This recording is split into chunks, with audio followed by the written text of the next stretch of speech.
স্কটল্যান্ডের উপকূলের এক নির্জন দ্বীপে ম্যাসন একাকী একটি পরিত্যক্ত লাইট হাউসে থাকেন, যেখানে কেবল তার পোষা জার্মান শেফার্ডের সঙ্গী। জানালা দিয়ে সে দেখতে পায় যে একজন লোক এবং তার ভাগ্নি জেসি নৌকায় করে তার সাপ্তাহিক বাজার নিয়ে আসছে। জেসি তীরে পৌঁছানোর বাকি পথটি ছোট নৌকাটি সারিবদ্ধ করে এবং চুপচাপ একটি ছোট শেডের বাইরে জমিয়ে রেখে যায়। যদিও সে কখনো ম্যাসনকে মুখোমুখি দেখেনি, তবুও সে তার জন্য একটি ছোট উপহার রেখে যায় এবং ফিরে যায়। জেসি চলে যাওয়ার পরে ম্যাসন বাইরে বেরিয়ে আসে এবং জিনিসগুলো সংগ্রহ করে, কিন্তু ইচ্ছাকৃতভাবে উপহারটি পিছনে ফেলে রাখে। সে এক চুমুক মদ খায়, তার কুকুরকে খাবার খাওয়ায় এবং রেডিও শুনতে শুনতে একা দাবা খেলে সময় কাটায়। সেই রাতে আগের অনেক রাতের মতো ম্যাসন হঠাৎ আরেকটি ভয়ানক দুঃস্বপ্ন থেকে জেগে ওঠে। পরের কয়েক মাস ধরে ম্যাসন একই শান্তভাবে আগের রুটিন চালিয়ে যায়। একদিন জেসি যখন বাজার দিতে যাচ্ছিল, তখন তার আঙ্কেল তাকে তাড়াতাড়ি ফিরে আসতে বলে, কারণ আবহাওয়া বদলে যেতে শুরু করেছে। সে মাথা নাড়ে, কিন্তু স্বাভাবিকভাবে শেডের কাছে জিনিস রেখে যাওয়ার পরিবর্তে সে সামনের দরজায় গিয়ে নক করে। ম্যাসন দরজা খুলে দেয়, আর বেশি কিছু না বলে জিনিসপত্রগুলো তুলে নেয় এবং স্পষ্টভাবে বলে দেয় যে আর কখনো ওখানে না আসতে। জেসি তাকে থামায় এবং বলে যে বেশিরভাগ মানুষ অন্তত কারো মুখে দরজা না লাগিয়ে ধন্যবাদ জানায়। ম্যাসন দরজা বন্ধ করে দেয়। বিরক্ত হয়ে জেসি চিৎকার করে বলে যে সে তাকে ভয় পায় না। সে উপহারটি দরজার কাছে রেখে নৌকার দিকে ফিরে যায়। বাতাস বইতে শুরু করলে এবং ঢেউ উত্তাল হয়ে উঠলে তার আঙ্কেল তাকে তাড়াতাড়ি ডাকেন। আবহাওয়া খারাপ হওয়া সত্ত্বেও সে ছোট নৌকায় উঠে নৌকা চালাতে শুরু করে। লাইট হাউসের ভিতরে ম্যাসনের কুকুরটি তার দিকে তাকায়। বাইরে জেসি তার আঙ্কেলের কাছে পৌঁছানোর কাছাকাছি ছিল, কিন্তু হঠাৎ একটি শক্তিশালী ঢেউ নৌকায় আছড়ে পড়ে, যার ফলে নৌকাটি উল্টে যায়। জানালা দিয়ে ম্যাসন নৌকাটি ডুবে যেতে দেখে। সে ছুটে বেরিয়ে নিজের নৌকায় উঠে পড়ে এবং উতাল সমুদ্রে চলে যায়। জলে ডুব দিয়ে সে জেসিকে একটি জটলা মাছ ধরার জাল থেকে মুক্ত করে। ম্যাসন জেসিকে নৌকায় ফিরিয়ে আনে। বেশ কয়েকবার বুকে চাপ দেওয়ার পর অবশেষে সে কাশি দেয় এবং মুখ দিয়ে জল ফেলে দেয়। সন্ধ্যার সময় জেসি ঘুম থেকে উঠে দুর্বলভাবে ম্যাসনকে জিজ্ঞাসা করে যে তার আঙ্কেল কোথায়। ম্যাসন দীর্ঘশ্বাস ফেলে চুপচাপ তাকে বলে যে সে ডুবে গেছে।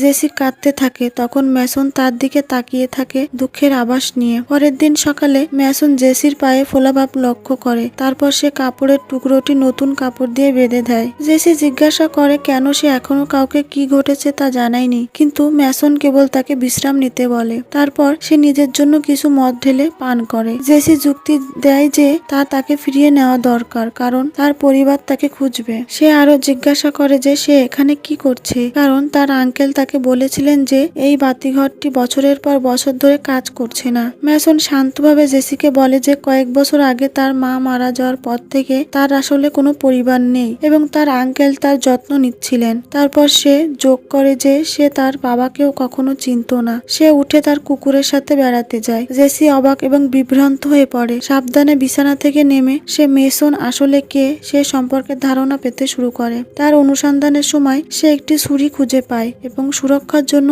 এটি তার কাছে রাখে। কুকুরের ঘেউ ঘেউ শুনতে পেয়ে সে বিছানায় ফিরে যায়। কিছুক্ষণ পরে ম্যাসন ভিতরে চলে আসে। সেই রাতে জেসি একটি দুঃস্বপ্নের কারণে ঘুমের মধ্যে কান্নাকাটি করে। ম্যাসন তাকে শান্ত করার জন্য এগিয়ে আসে, কিন্তু সে হঠাৎ ছুরিটি বের করে। বিচলিত না হয়ে ম্যাসন তাকে বলে যে এটি কেবল একটি স্বপ্ন ছিল। তাকে আশ্বস্ত করার পর সে সংক্ষেপে ব্যাখ্যা করে যে কিভাবে আত্মরক্ষার জন্য ছুরিটি সঠিকভাবে ব্যবহার করতে হয়। তারপর সে তার গোড়ালি পরীক্ষা করে, কিন্তু ফোলাভাব এখনো কমেনি। পরের দিন সকালে সে জেসিকে বাথরুমে যেতে সাহায্য করে। তারপর সে বসে তার কুকুরের স্কেচ আঁকতে শুরু করে, যাতে তার মন শান্ত থাকে। পরবর্তী কয়েক সপ্তাহ ধরে তারা একইভাবে জীবনযাপন করে। জেসি ধীরে ধীরে কুকুরের সাথে বন্ধুত্ব করে, যা ম্যাসনকে খুশি করে। একদিন জেসি তার স্পর্শ না করা পরিজের বাটিটি টেবিলে রেখে দেয় এবং ম্যাসনকে দেখে যে একা একা গভীর মনোযোগ দিয়ে দাবা খেলছে। সে জিজ্ঞাসা করে যে ম্যাসন তার আঙ্কেলকে কিভাবে চিনত। ম্যাসন উত্তর দেয় যে তারা রয়্যাল মেরিনে একসাথে কাজ করেছিল। তারপর সে তার নাম জিজ্ঞাসা করে, কিন্তু ম্যাসন বলে না। তাই জেসি কুকুরটির নাম জিজ্ঞাসা করে। ম্যাসন স্বীকার করে যে সে কখনো তার নাম দেয়নি। উত্তেজিত হয়ে জেসি তার নাম জ্যাক রাখার সিদ্ধান্ত নেয়। দাবার বোর্ডের দিকে তাকিয়ে সে ম্যাসনকে কালো রানীকে F2-তে রাখতে বলে। সে তা করার সাথে সাথে সে হেসে বলে যে এটি চেকমেট। তারপর সে তার ক্ষতটি আবার দেখে এবং গম্ভীরভাবে বলে যে এটি সংক্রামিত। জেসি তাদের একটি হাসপাতালে যাওয়ার পরামর্শ দেয়, কিন্তু ম্যাসন তার মাথা নাড়ে এবং বলে যে সে শহর থেকে প্রয়োজনীয় জিনিসপত্র নিয়ে আসবে। সে চলে যাওয়ার পর জেসি তার আঁকাগুলি দেখে এবং মুগ্ধ হয়। তারপর সে আশ্চর্যজনকভাবে কিছু লক্ষ্য করে। ম্যাসন আসলে তার উপহারটি খুলেছে। ভিতরে একটি ছোট কাগজের ওজন রয়েছে, যার ভিতরে একটি ছোট লাইট হাউস রয়েছে। শহরে ম্যাসন মাথা নিচু করে একটি ফার্মেসিতে প্রবেশ করে। ইচ্ছে করে সিসি ক্যামেরা এড়িয়ে যায়। সে ঔষধ নিয়ে চলে যাওয়ার আগে টাকা দেয়। এদিকে লন্ডন হলে একটি সংসদীয় কমিটি ম্যানিফোর্ড নামে একজন MI6 প্রধানকে ব্রিটিশ নাগরিকদের গোপনীয়তা লঙ্ঘনের বিষয়ে জিজ্ঞাসাবাদ করছে। তারা অভিযোগ করে যে সংস্থাটি থিয়া নামে একটি উন্নত নজরদারি ব্যবস্থা তৈরির জন্য কল, ইমেইল এবং সিসিটিভি ফুটেজ ট্র্যাক করছে। একজন কমিটির সদস্য উল্লেখ করেন যে কেউ MI6 এর সার্ভার হ্যাক করার পরে তারা থিয়ার সম্পর্কে জানতে পেরেছে। ম্যানিফোর্ড যুক্তি দেন যে থিয়া MI6 কে আরো ভালোভাবে তথ্যবহুল সিদ্ধান্ত নিতে সাহায্য করে এবং তাদের হুমকির পূর্বাভাস আরো দ্রুত দিতে সাহায্য করে। যাই হোক, তিনি কমিটিকে বোঝাতে ব্যর্থ হন এবং তাকে বলা হয় যে তিনি এবং প্রধানমন্ত্রী ফোরাম উভয়ই তখন তদন্তাধীন। পরে ম্যানিফোর্ড প্রধানমন্ত্রী ফোরামকে শুনানির বিষয়ে অবহিত করেন। তিনি শান্তভাবে তাকে আপাতত পদত্যাগ করতে বলেন, ব্যাখ্যা করেন যে নির্বাচন ঘনিয়ে আসার সাথে সাথে তিনি কোনো জনসাধারণের কেলেঙ্কারির ঝুঁকি নিতে পারবেন না। পরিবর্তে তিনি তাকে তাদের অন্য প্রকল্পে মনোনিবেশ করতে বলেন। তাকে মনে করিয়ে দেন যে তিনি দেশের সর্বকালের সেরা গুপ্তচর মাস্টার, একজন বলিদানকারী ভেড়ার মতো। ফোরাম বলেন যে তিনি রবার্টকে MI6 এর অন্তর্বর্তীকালীন প্রধান হিসেবে নিযুক্ত করবেন, ইঙ্গিত দিচ্ছেন যে নির্বাচনের পরে ম্যানিফোর্ড তার পদ ফিরে পাবেন। শহরের ভেতর ম্যাসন জেসির জন্য কয়েকটি পোশাক কিনতে একটি পোশাকের দোকানে যায়। কেনাকাটার পর সে চুপচাপ দোকান থেকে বেরিয়ে যায়। MI6 সদর দপ্তরে রবার্ট এবং তার দল একটি জিনিস আবিষ্কার করে। ম্যাসনের রেটিনা স্ক্যান আলজেরিয়ায় দূতাবাসে বোমা হামলার জন্য অভিযুক্ত একজন সন্ত্রাসীর সাথে মিলে যায়। রবার্ট তখনই তার অবস্থান জানতে চায়। যখন তারা তাকে জানায় যে সে স্কটল্যান্ডে আছে, তখন সে তখনই দ্বীপে একটি আক্রমণকারী দল পাঠায়। এদিকে ম্যাসন সাবধানে জেসির পায়ে ব্যান্ডেজ করে এবং তার জন্য কেনা পোশাকগুলি তাকে দেয়। সে পোশাক এবং তার সাথে আনা মিষ্টির জন্য তাকে ধন্যবাদ জানায়। ম্যাসন তাকে বলে যে ওয়েলকাম। সেই রাতে স্বাভাবিক পরিজের পরিবর্তে সে স্পাগেটি রান্না করে, যা জেসি খুব খুশি হয়। কিছুক্ষণ পরে কুকুরটি হঠাৎ গঙ্গাতে থাকে এবং বাতাস শুকতে শুরু করে। ম্যাসন তখনই বুঝতে পারে যে কিছু একটা ভুল হয়েছে। সে বাইরে তাকিয়ে দেখে যে একটি আক্রমণকারী দল এগিয়ে আসছে, তাদের অনেক ভারী অস্ত্র। দ্রুত সে জেসিকে বাথরুমে লুকিয়ে থাকতে বলে এবং যতক্ষণ না সে তাকে বাইরে আসতে বলে ততক্ষণ যেন বাইরে না আসে। জেসি একটি ছুরি ধরে বাথরুমে লুকিয়ে থাকে এবং ম্যাসন তার নিজের একটি ছুরি নিয়ে বাইরে বেরিয়ে আসে। আক্রমণকারী দলকে তাকে ঘটনাস্থলে হত্যা করার নির্দেশ দেওয়া হয়েছে। ম্যাসন একটি দড়ি কেটে ফেলে, তার তৈরি বেশ কয়েকটি বুবি ফাঁদ তৈরি করে, কয়েকজন অফিসারকে বের করে আনে। তারপর সে বড় লাইট জ্বালিয়ে দেয় যাতে বাকি অফিসাররা মুহূর্তের জন্য কিছু দেখতে না পায়। তারা দ্রুত আবার দেখতে পায় এবং গুলি চালাতে শুরু করে এবং মারামারির সময় ম্যাসন আঘাত পায়। অফিসাররা উপরে উঠে তাকে খুঁজতে আলাদা হয়ে যায়, কিন্তু ম্যাসন অন্ধকারের মধ্য দিয়ে এগিয়ে যায়। একে একে তারা নিচে নেমে আসে। একজন অফিসার লাইট হাউসে প্রবেশ করে। কুকুরটি তাকে আক্রমণ করে এবং তাকে কামড়ে দেয়, কিন্তু অফিসার কুকুরটিকে গুলি করে। পরে জেসিকে বের করে আনতে দেখতে পায়। ঠিক তখনই ম্যাসন জেসিকে দেখতে পায়। দূর থেকে সে লক্ষ্য করে অফিসারকে গুলি করে। ম্যাসন অফিসারের দেহটি উল্টে দেয় যাতে ক্যামেরা তাদের দেখতে না পায়। জেসি তাকে জিজ্ঞাসা করে যে ওই লোকগুলা কারা ছিল, কিন্তু ম্যাসন প্রশ্নটি এড়িয়ে যায়। পরিবর্তে সে তাকে কয়েক মিনিট অপেক্ষা করতে বলে। যখন সে আবার ভিতরে যায়, প্রথমেই সে তার কুকুরটিকে দেখতে পায়। সে তাকে বিদায় জানায়। তারপর সে একটি ব্যান্ড ফোন বের করে কাউকে ফোন করে, তাদের বলে যে সে রিজার্ভেশন থেকে বেরিয়ে গেছে এবং তার সাথে জিনিসপত্র আছে। কল করার পর সে ফোনটি নষ্ট করে ফেলে। যখন ম্যাসন ফিরে আসে, জেসি জিজ্ঞাসা করে জ্যাক কোথায়। ম্যাসন কেবল তাকে বলে যে তাদের চলে যেতে হবে। MI6 সদর দপ্তরে ফিরে রবার্ট হতবাক হয়ে যায় যে ম্যাসন পুরো আক্রমণকারী দলটিকে একাই মেরে ফেলেছে। সে MI6 এর সবচেয়ে দক্ষ কর্মীদের একজন, ওয়ার্কম্যানকে সেখানে পাঠানোর সিদ্ধান্ত নেয়। একই সময়ে সে তার দলকে তার সাথে থাকা মেয়েটিকে তা খুঁজে বের করতে নির্দেশ দেয়। এর মধ্যে ম্যাসন এবং জেসি শহরে পৌঁছায়। জেসি লক্ষ্য করে যে সে আহত, কিন্তু ম্যাসন তা এড়িয়ে যায়। তারা একটি গলি দিয়ে হেঁটে যায়, যেখানে ম্যাসন একটি ট্র্যাক দেখতে পায় এবং সিদ্ধান্ত নেয় যে তারা এটি ব্যবহার করতে পারে। সে জেসিকে বাইরে অপেক্ষা করতে বলে। যখন সে ঘরে ঢুকে চাবি খুঁজে বের করে, জেসির সুরক্ষার জন্য সে তাকে একটি রাইফেল দেয়। কিভাবে এটি সঠিকভাবে ধরতে হয় তা দেখায় এবং প্রয়োজন না হলে ট্রিগারে আঙ্গুল না রাখার জন্য সতর্ক করে। তারপর ম্যাসন ঘরে ঢুকে পড়ে। ভেতরে সে চাবি খুঁজতে থাকে, কিন্তু হঠাৎ হঠাৎ একটি ছোট ছেলে এবং তার বাবার হাতে ধরা পড়ে। পরিস্থিতি আরো খারাপ হওয়ার আগে জেসি উপস্থিত হয় এবং লোকটির দিকে বন্দুক তাক করে, তাকে তার অস্ত্র নামিয়ে রাখতে এবং ম্যাসনকে সাহায্য করতে বলে কারণ সে আহত। সে প্রতিশ্রুতি দেয় যে সে তাদের ক্ষতি করবে না। MI6 সদর দপ্তরে ম্যাডিসন নামে একজন প্রযুক্তি বিশেষজ্ঞ আবিষ্কার করেন যে কেউ সংস্থা রেকর্ডে হস্তক্ষেপ করেছে। ম্যাসনের প্রোফাইলটি একজন সন্তরাশির প্রোফাইল দিয়ে দেখিয়েছে। সে রবার্টকে জানায় যে ম্যাসন আসলে একজন MI6 অফিসার ছিলেন যিনি 10 বছর আগে যুদ্ধে নিহত হওয়ার কথা ছিল। ম্যাডিসন তার মিশন লগ অ্যাক্সেস করার চেষ্টা করে কিন্তু সিস্টেমটির একটি ফাইলও খুঁজে পাওয়া যায়নি। রবার্ট তাকে অনুসন্ধান চালিয়ে যেতে বলে। কিছুক্ষণ পরে ম্যাডিসন স্কটল্যান্ডের একটি খামার থেকে 999 নম্বরে কল পায়। ইতিমধ্যে ম্যানিফোর্ড একটি উচ্চ প্রযুক্তির ভবনে পৌঁছায়, তার ব্যক্তিগত অফিসে প্রবেশ করে। সে থিয়া সিস্টেমে তৈরি একটি গোপন পিছনের দরজা দিয়ে MI6 সার্ভারে লগ ইন করে। তারপর সে MI6 সদর দপ্তরের ভিতরে লাইভ ক্যামেরা ফিডগুলি টেনে আনে। রবার্ট দলকে জানায় যে তাদের লক্ষ্য সন্তরাশি নয় এবং জিজ্ঞাসাবাদের জন্য ম্যাসনকে জীবিত ধরে নিয়ে যেতে হবে। তারপর সে ওয়ার্কম্যানের অবস্থা জানতে চায় এবং দল নিশ্চিত করে যে সে ইতিমধ্যেই খামারের দিকে যাচ্ছে। একই সময় ম্যানিফোর্ড ওয়ার্কম্যানকে একটি মেসেজ পাঠায় যে এটি অন্য নিয়মিত অভিযান নয়, এটি এখন একটি কালো গুড়ির অভিযান। অন্যদিকে লোকটি ম্যাসনের ক্ষত সেলাই করা শেষ করে। ম্যাসন তাকে ধন্যবাদ জানায় এবং ট্রাকের চাবি চায়। লোকটি মাথা নাড়িয়ে বলে যে তারা সামনের দরজার কাছে আসে। ঠিক তখনই ম্যাসন লক্ষ্য করে যে ছেলেটি নিখোঁজ এবং জিজ্ঞাসা করে যে সে কোথায় গেছে। লোকটি তার ছেলেকে ডাকেন যে শীঘ্র উপস্থিত হয়, তাকে নার্ভাস দেখায়। ম্যাসন তাকে জিজ্ঞাসা করে যে সে পুলিশকে ফোন করেছে কিনা। ছেলেটি মাথা নাড়েন। ম্যাসন শান্তভাবে জেসিকে লুকিয়ে থাকতে এবং নড়াচড়া না করতে বলে। MI6 সদর দপ্তরে ম্যাডিসন দলকে জানায় যে স্থানীয় পুলিশ তার ডাকে সাড়া দিচ্ছে। রবার্ট তখন তাকে নির্দেশ দেয় যে তাদের সাথে যোগ না দিতে কারণ ওয়ার্কম্যান ইতিমধ্যেই সেখানে গিয়েছে।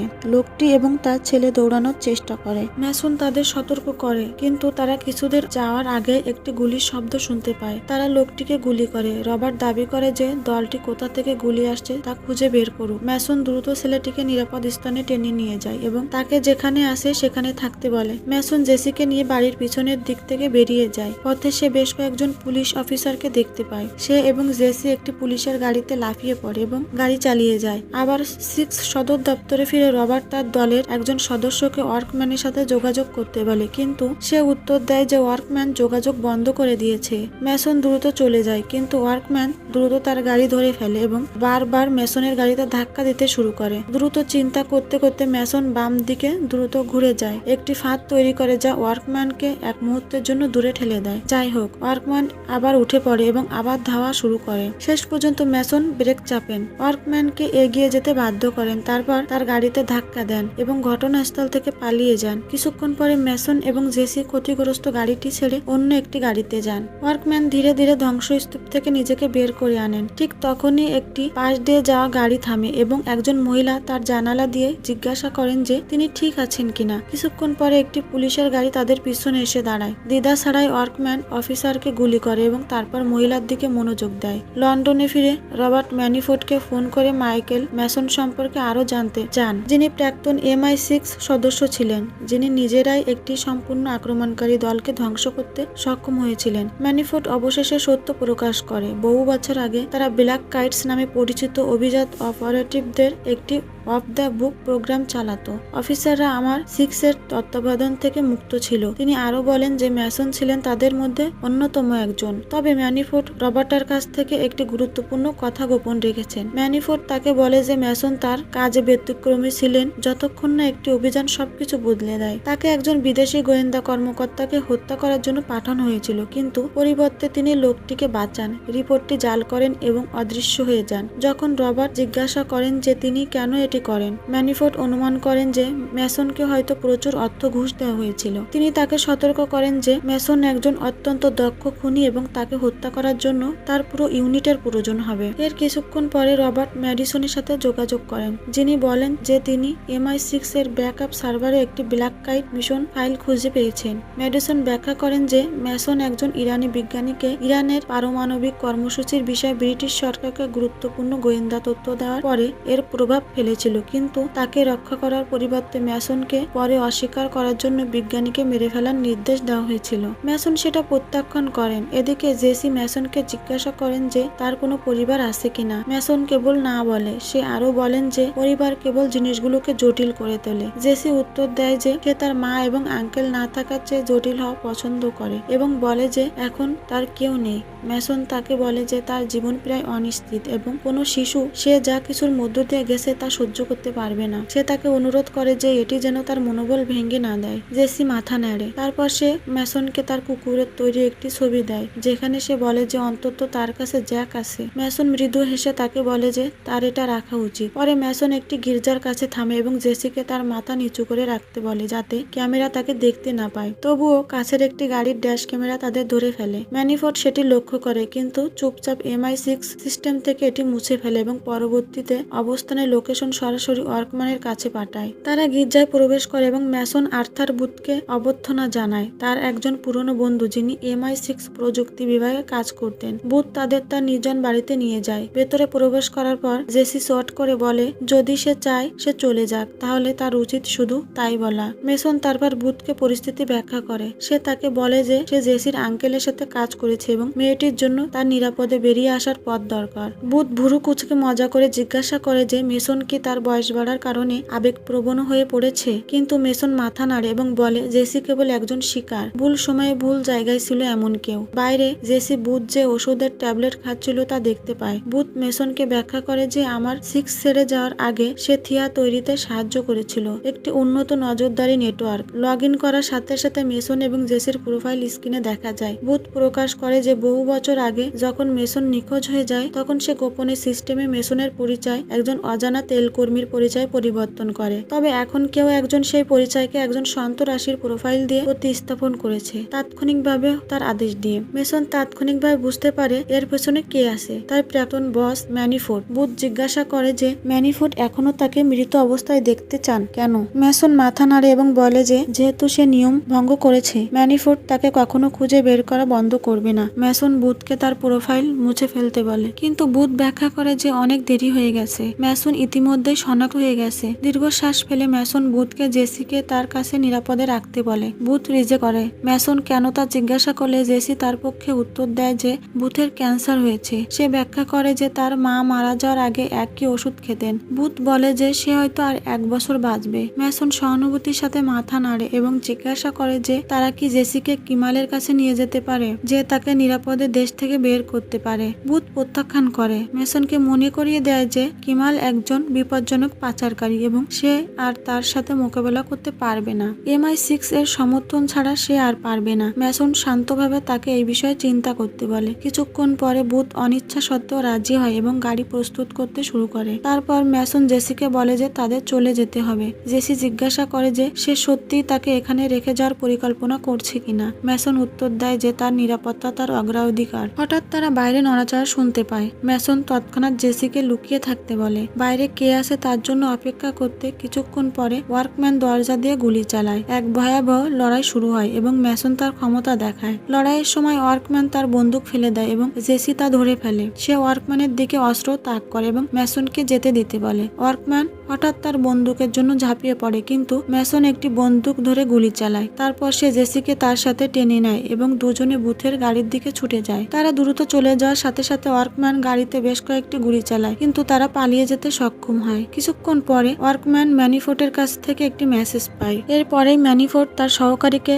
ব্ল্যাক কাইট দলকে প্রস্তুত করার নির্দেশ দেয়। বুথ মেসনকে একটি বার্নার ফোন দেয় এবং তাকে সাবধান থাকতে সতর্ক করে। তারপর সে জেসির দিকে ফিরে তাকে নিজের যত্ন নিতে বলে। জেসি তাকে ধন্যবাদ জানায়। তারা যখন তাদের গন্তব্যে চলে যাচ্ছে তখন জেসি হঠাৎ বলে যে তার লোকটিকে আগে হত্যা করা উচিত ছিল। তারপর সে দ্বিধাগ্রস্ত হয়ে স্বীকার করে যে এইভাবে চিন্তা করা ভুল মনে হচ্ছে এবং ভাবছে যে সে কি মেসনের মতো হয়ে উঠছে। মেসন তাকে আস্তে আস্তে বলে যে সে তার মতো নয়। সে কথা দেয় যে আজ রাতের পর এই সব শেষ হয়ে যাবে এবং সে একটি নিরাপদ নতুন জীবন শুরু করতে পারবে, কিন্তু একা। জেসি বিড়বিড় করে। সে তারপর জিজ্ঞাসা করে সে কি করবে। মেসন উত্তর দেয় যে সে সম্ভবত কোথাও অন্য একটি শান্ত দ্বীপ খুঁজে পাবে। জেসি পরামর্শ দেয় যে সে তার সাথে আসতে পারে, কিন্তু মেসন মাথা নাড়ে। সে তাকে বলে যে সে তার মতো জীবন চায় না, সর্বদা তার কাঁধের দিকে তাকিয়ে থাকে এবং ক্রমাগত পালিয়ে বেড়ায়। তারা কিমালের ক্লাবে পৌঁছানোর সাথে সাথে রাত নামে। মেসন জেসিকে তার কাছে থাকতে বলে। সদর দপ্তরে ফিরে ম্যাডিসন রবার্টকে সতর্ক করে যে কেউ একটি অজানা বাইরের স্থান থেকে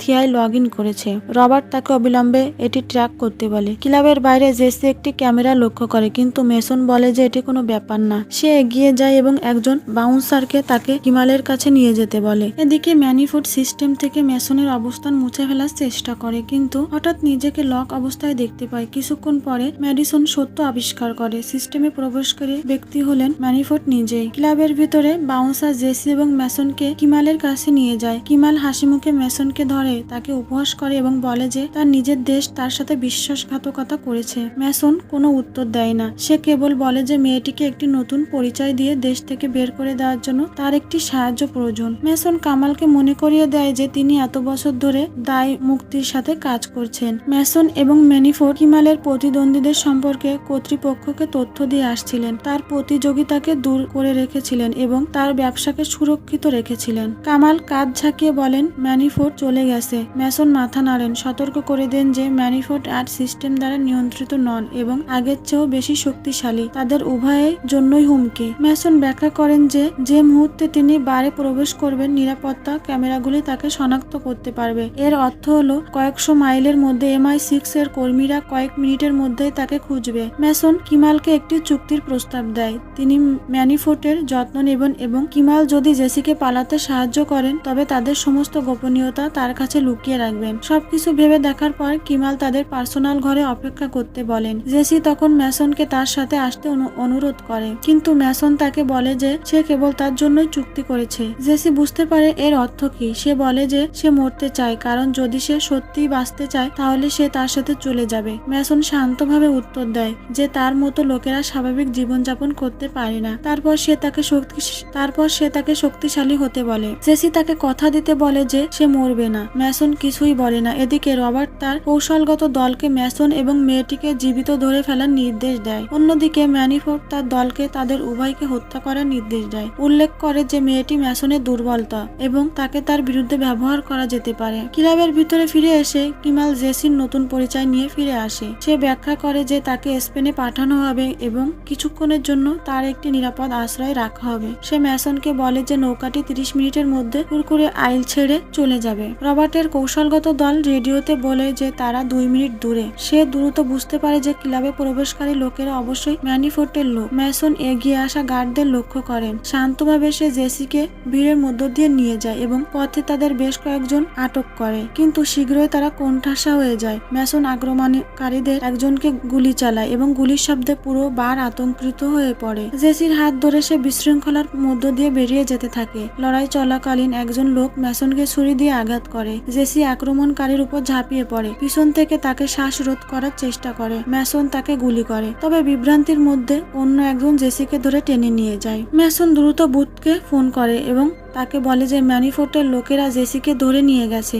বুথ কাছের ক্যামেরা হ্যাক করে এবং দ্রুত তাকে খুঁজে পায়। সে মেসনকে বলে যে সে জেসিকে একটি কালো ট্রানজিট গাড়ির দিকে নিয়ে যাওয়া হচ্ছে। কৌশলগত দল শীঘ্রই মেসনকে দেখতে পায়, কিন্তু সে নির্ভুল দক্ষ পদক্ষেপের মাধ্যমে তাদের ধরে ফেলে। তাদের মধ্য দিয়ে লড়াই করে। অবশেষে সে জেসির কাছে পৌঁছায় এবং তাকে উদ্ধার করে। ঠিক তখনই মেসন দেখতে পায় যে একজন কর্মী তাদের দিকে ছুটে আসছে। 1 সেকেন্ডও সময় নষ্ট না করে সে কাছের একটি মোটরসাইকেল নিয়ে জেসিকে নিয়ে দ্রুত চলে যায়। তারা বন্দরে পৌঁছায়, একটি সিঁড়িতে পৌঁছায় যা ডকের দিকে নিয়ে যায়। তারা ঠিক তখনই পৌঁছায় যখন একটি নৌকা তাদের নিচে এসে পৌঁছায়। মেসন জেসির দিকে ফিরে তাকে আশ্বস্ত করে যে সব ঠিক হয়ে যাবে। জেসি তাকে তার সাথে আসতে অনুরোধ করে যাতে তারা স্বাভাবিক জীবনযাপন করতে পারে। মেসন আলতো করে তাকে বলে যে এটিই তাকে বাঁচানোর একমাত্র উপায়। জেসি জোর দিয়ে বলে যে একসাথে চলে যাওয়ায় তাকে বাঁচাতে পারে। মেসন একটি মৃদু হাসি দেয় এবং তাকে বলে যে তারা ইতিমধ্যেই আসছে।